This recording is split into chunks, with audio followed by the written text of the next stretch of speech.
I've been reading this book by Frantz Fanon, The Wretched of the Earth.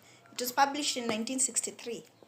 And reading through it, it's like it was a prophecy, and at the same time it was a reflection of what was going on in Africa that time.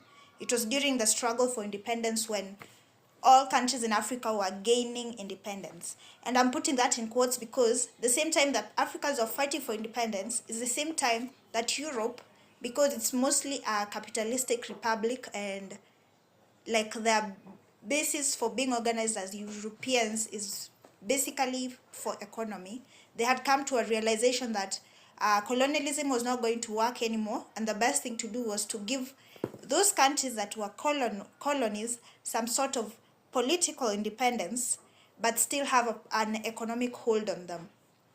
And reading this, you realize that the problems that we have here in Kenya, the problems that we have in Africa and all those countries that are classified as third world or underdeveloped, most of them were colonies, and we each have the same problems.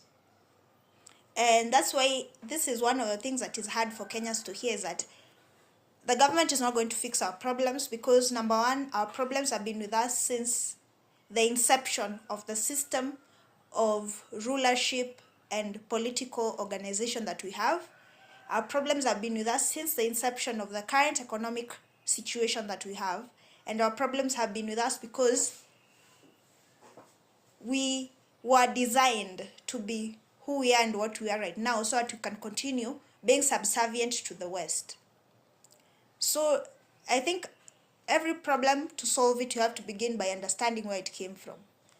As far as I understand from reading this book and many others, because I have a very great interest in politics and countries and economy and how countries can develop their economies, is that our problems are, number one, not because of our presidents that we have right now. They're part of the problem, but they're not the origin of the problems. And number two, it's not the governments and it's not the people that we vote in that are going to change our situations. The hard truth for today is that our governments and our presidents are not going to solve our problems because they do not even understand our problems to begin with. We as a people, we as the young people, because we are like 75% of the population in Africa, we are like above 75% of Kenya in population is under the age of 35. So it's we, the young people, who are going to solve our problems, who are going to emancipate this country, and who are going to change the future for us, for the generations that are coming,